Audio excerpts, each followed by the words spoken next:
Bueno, Dan, en entrevistas anteriores comentabas que esta peli está un poco basada en tu propia experiencia. ¿Ha sido difícil volver a ella para escribirla?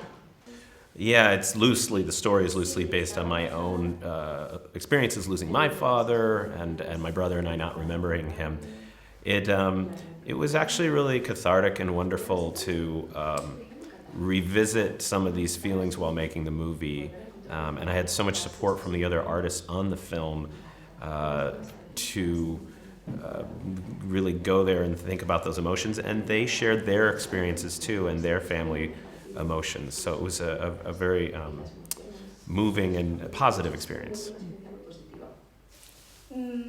¿Cómo fue el casting? ¿Por qué pensasteis en Tom Holland, en Chris Pratt? ¿Por qué ellos? Well, yeah, Tom and Chris just fit perfectly for Ian and Barley. You know, for Ian, we needed someone who was kind of shy and awkward and didn't have a lot of confidence, but who was charming so that we would kind of relate to him. And then Chris Pratt is just so wonderfully, Barley needed to be big and chaotic but with lots of heart. And Chris is just amazing, and his performance was perfect. He really embodied who Barley is. So they're both great. ¿Lo tuvisteis claro desde el principio que les queríais a ellos? No, we didn't. We write the characters first, then we design them, and then we kind of cast them and see who's appropriate. We cast Tom first, and then once we had him, then we looked for someone who would be great to play alongside him, and that was Chris.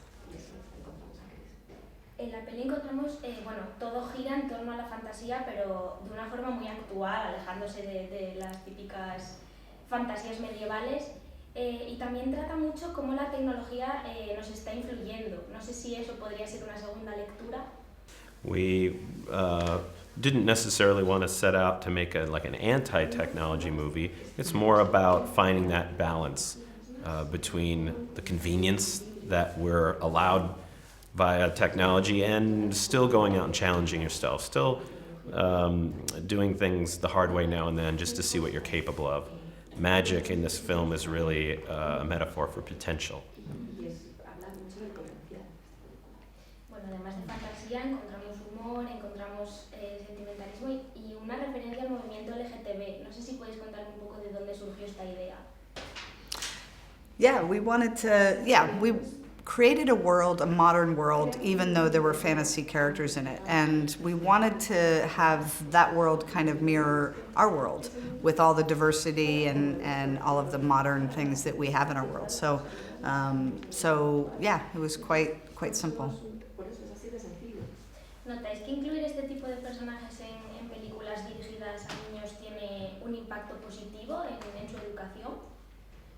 Yeah, again, it's the world that we live in. We want to represent all people, and so I think it's great for to represent that world in these films. Yeah.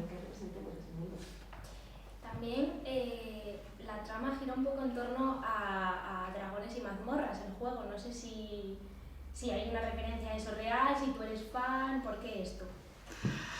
Well, we hadn't played before the film necessarily, but we have people at Pixar who are really, really into it, and so we learned a little bit about it during the making of the film, and yeah, it was really fun to learn a little bit about that world. It is a world that is really expansive, and it's a storytelling.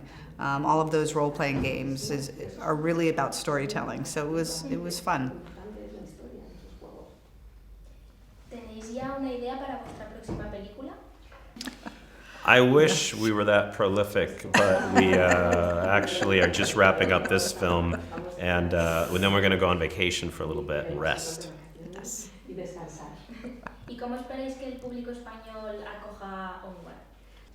Well, I hope that they laugh and have a great, exciting adventure, and most of all, I hope that they think about the people in their lives who went above and beyond and supported them, maybe even a little more than they needed to or were asked to, and that they hopefully thank those people in their lives, whether they're friends, family, a teacher, whomever.